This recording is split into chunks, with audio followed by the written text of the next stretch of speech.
Baiklah teman-teman. Baiklah teman-teman sekalian kita perkenalan.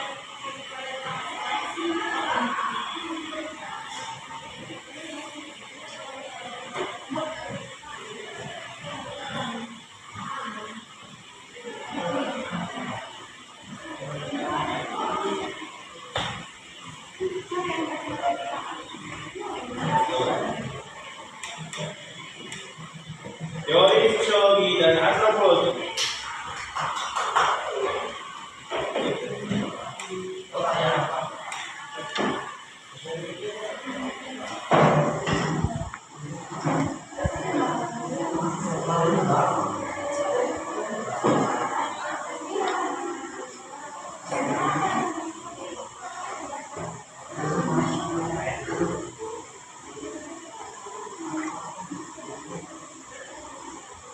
Teori sosiologi dan antropologi.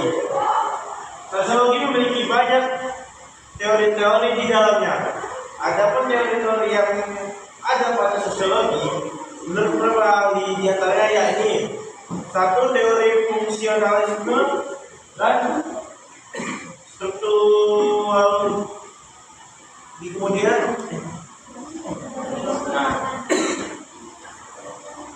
satu, teori fungsionalisme struktural dikemukakan oleh Emil Durkheim dan Alfred Parsons. Teori ini beranggapan bahwa di mana keniscayaan teori ini dilihat dari sebuah stratifikasi sosial atau hierarki sosial merupakan kebutuhan dari sebuah sistem tentang posisi sosial. Contohnya, jika salah satu posisi sosial tidak memiliki fungsi, maka akan teracak-acakan dan masyarakat akan mengalami sebuah disorganisasi. Dua, teori konflik yang difungsikan oleh Karl Marx dan Friedrich Wallace. Teori ini berpusat pada interaksi sosial sebagai perkembangan kepentingan yang bersifat konfliktual.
adalah diversifikasi agama dan budaya. Maksudnya diversifikasi agama dan budaya ini adalah semakin banyak, semakin beragamnya suku agama dan budaya, dan juga cara pandang dari setiap orang sama-sama toleransi terhadap budaya dan agama. Sekian dari saya, selanjutnya akan disampaikan oleh teman saya, Maharani. Terima kasih.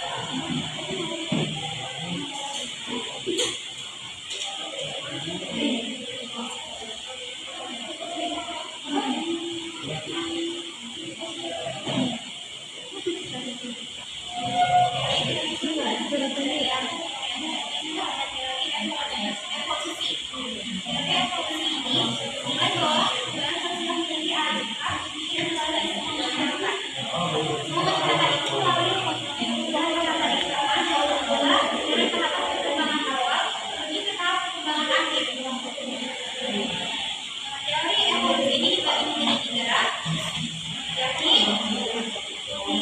linear teoris, universal teoris, dan multilinear teoris. Linear teoris ini adalah sosial yang proses pertama sebagai perkembangan paradigma sosial pada masa prasejarah. Masyarakat pada masa itu masyarakat yang terlalu dan makanan menjadi masa di mana masyarakat berencana atau mengolah makanan sendiri. Selanjutnya adalah universal teoris. Universal teoris itu adalah budaya sosial yang melihat bagaimana perkembangan masyarakat homogen kemudian berkembang menjadi masyarakat yang heterogen. Ditandai dengan peristiwa urbanisasi, perkembangan dari desa ke kota, yang membuat kota menjadi masyarakat yang heterogen atau campuran yang terdiri dari berbagai macam karakteristik atau kelompok sosial. Ketiga adalah budaya teoris. Budaya ini adalah budaya sosial baru yang disadari ketika adanya suatu media atau penelitian. Sebagai itu, perkembangan era sosial media pada saat ini seperti Facebook, Twitter, Twitter, atau WA.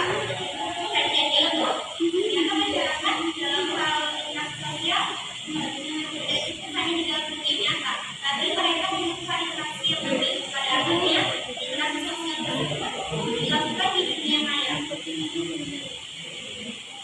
Maka perkembangan sosial media sampai sekarang terus berkembang.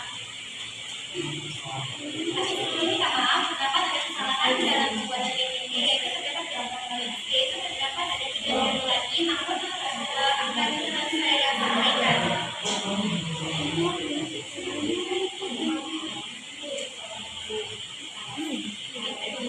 Yaitu adalah teori linear. Teori linear adalah budaya sosial yang terjadi di masyarakat. Budaya sosial mengarah pada titik atau tujuan tertentu. Contohnya pada awal proklamasi kemerdekaan Indonesia atau 11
proses terjadinya perubahan sosial. Perubahan sosial budaya adalah perubahan pada masyarakat yang mengatur kehidupan dan struktur sosial masyarakat. Kemudian perubahan ini disebabkan oleh pengaruh kebudayaan lain. Terdapat 6 proses perubahan sosial budaya yang teknik, diskusi, akulturasi, aspirasi, penetrasi, inflasi, dan milenarisme. Diskusi artinya merupakan proses penyebaran unsur baru baik alat, ide atau gagasan dari suatu pihak ke pihak lain, dari satu tempat ke tempat lain, dan dari satu orang ke orang lain.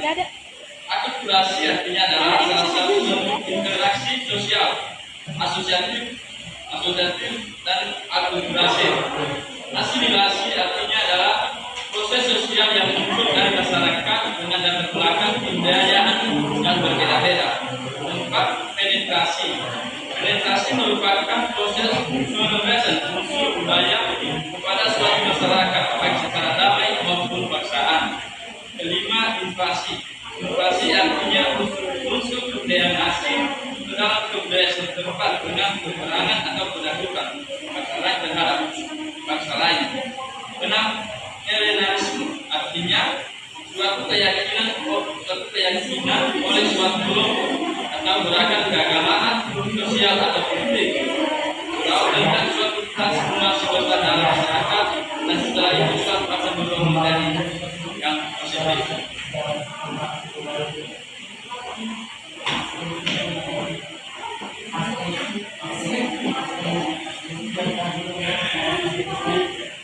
Dampak perubahan sosial budaya ada pendidikan. 1. Menggerakkan manusia menjadi lebih mudah karena adanya perubahan teknologi, transportasi, dan komunikasi. 2. Tenaga kerja profesional mengalami peningkatan karena adanya perubahan pendidikan dan pelatihan kerja. 3. Munculnya budaya konsumen yang dapat mempengaruhi cara belajar dan konsumsi. 4. Munculnya nilai-nilai dan norma-norma baru yang lebih sesuai dengan tuntutan zaman. 5.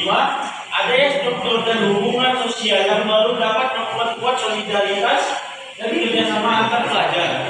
6. Perkembangan teknologi yang pesat dapat meningkatkan produktivitas dan nilai tambah di berbagai sektor, terutama sektor pendidikan.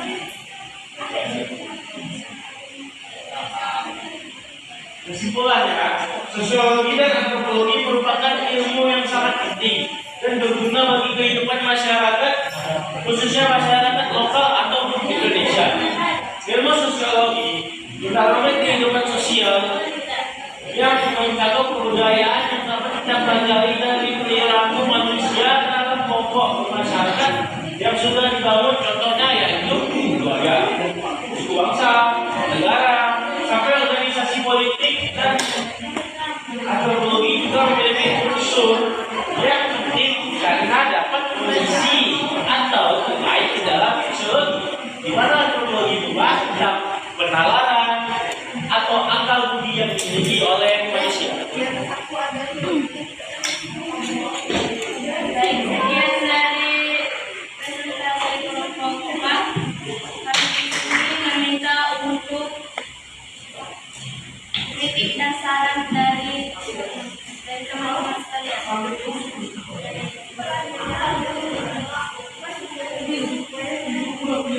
Ada kritik dan saran? Baik, jika tidak ada kritik dan saran, kami membuka sesi tanya jawab.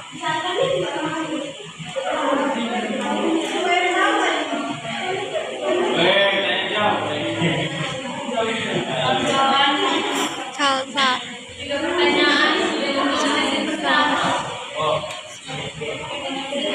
Untuk saudara dari siapa? Silakan.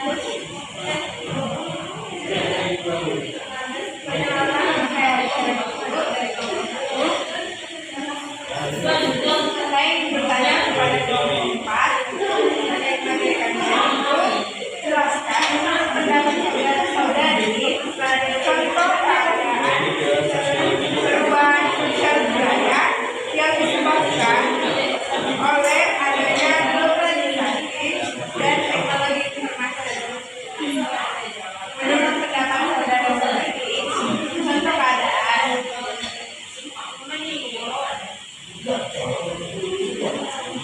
Perubahan sosial budaya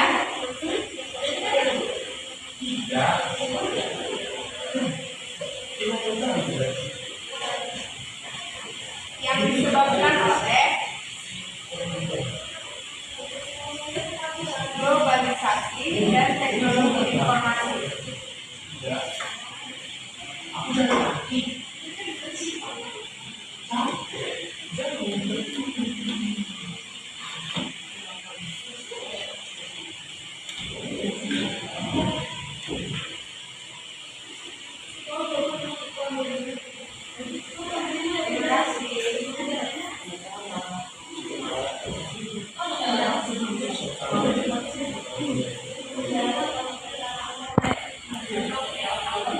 Tadi kalian kan menjelaskan tentang dampak perubahan sosial budaya terhadap pendidikan.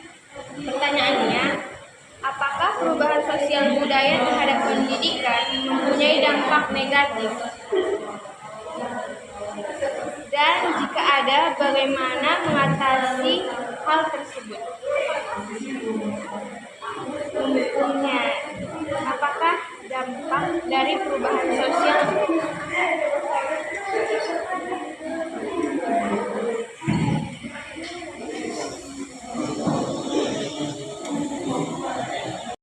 Baik, di sini kelompok keempat akan menjawab pertanyaan dari saudara-saudara.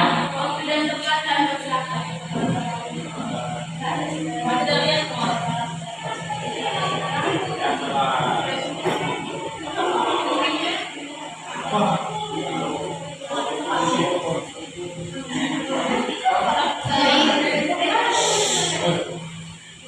Saya akan menjawab pertanyaan dari anak muda, yaitu dalam contoh ada perubahan sosial budaya yang disebabkan oleh globalisasi dan teknologi informasi. Jadi, contohnya itu adalah informasi yang dimaksud seperti komunikasi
yang mau disebutkan tadi, yaitu contohnya tadi akses internet melalui komunikasi yang dulunya hanya dari radio lambat, sekarang dalam hitungan detik sudah terkirim. Itu kan dampak positif kan? Tentunya setiap segala sesuatu hal itu memiliki dampak positif dan negatif. Nah, contoh ada sisi negatifnya itu seperti apa? Jadi karena mudahnya masuknya suatu informasi itu, yang namanya juga suatu informasi kan itu juga nggak semuanya bisa maksudnya ada yang ada itu yang jadi apalagi zaman sekarang itu kan ada bebas internet, ada kan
akses ke teknologi informasi atau sumber daya pendidikan yang diperlukan sehingga meningkatkan kesenjangan pendidikan. Ketiga adalah pengaruh pendidikan. Budaya populer yang tersebar di media sosial dan perbandingan terhadap pembangunan nilai siswa. Ketiga ada penyediaan memadai. Mengatasi dampak negatif tersebut, ada beberapa langkah yang dapat diambil. Pertama, pendidikan digital yang bertanggung jawab. Kedua adalah pembangunan keterampilan adaptasi. Ketiga adalah pemberdayaan disabilitas. Adalah partisipasi orang tua, pengawasan, penyediaan dalam pelatihan guru untuk memberikan arahan atau menghadapi perubahan sosial menggunakan teknologi dalam pelaku pembelajaran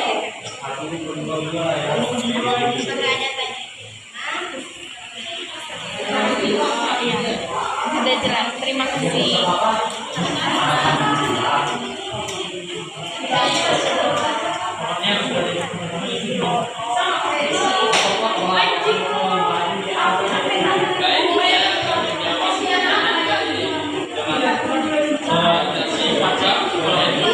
Bagaimana jika asimilasi terjadi pada kelompok masyarakat pedalaman? Jika asimilasi terdapat pada kelompok pedalaman, maka mengakibatkan hilangnya budaya tradisional dan identitas suatu kelompok. Karena asimilasi dapat menciptakan kultur yang lebih beragam dan membuka jalan bagi pemahaman dan toleransi suatu kelompok.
Aku jempol lagi.